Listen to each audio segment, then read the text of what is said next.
Yesterday, I spoke about a small family-owned business that's booming because of our new oil tax policy. That policy being Senate Bill 21, or the More Alaska Production Act. So today, Mr. President, I want to speak about Alaska's most precious resource, and that being our youth, particularly those that choose to study at our universities here and then pursue jobs, good family-supporting jobs here in Alaska after they complete their studies.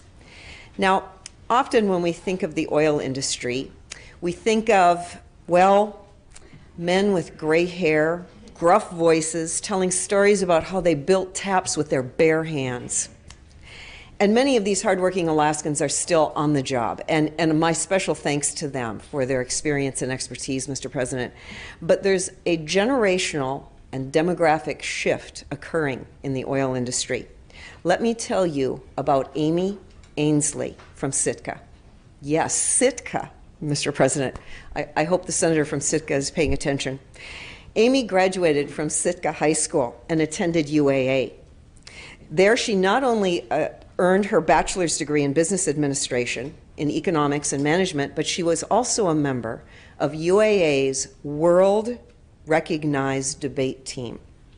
In 2010, Amy was the first woman from Alaska to make it to the elimination round of the World University Debate Championships.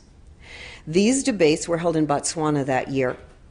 For context, consider this. Less than 10% of the more than 300 debate teams from across the globe get a spot in these elimination rounds, in the final elimination rounds. You have a better chance of getting into Harvard Law School, Mr. President. This is an impressive achievement and a very outstanding young woman. As outstanding as that debate accomplishment was, Amy didn't stop there. She went to work just a year ago as a finance analyst, for BP. As a young professional representing the next generation of our workforce, Amy is an example of a paradigm shift occurring in the oil industry. According to the 2013 report of the U.S. Bureau of Labor Statistics, women now represent 40% of the new hires in the oil and gas industry. In fact, if you look at the major players here in Alaska, 3 of our major oil companies are led by women: Exxon, BP, and now Shell. Many of these companies have published goals identifying a goal of an increase of women in their businesses. Mr. President, our opportunities in this state are endless as we work to realize the full potential of our best and brightest.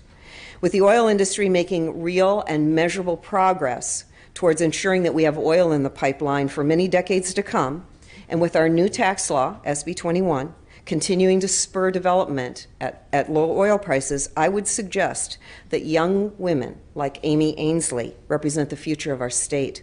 So, Mr. President, I respectfully say again, it's working for Alaskans, young and old, men and women. Thank you.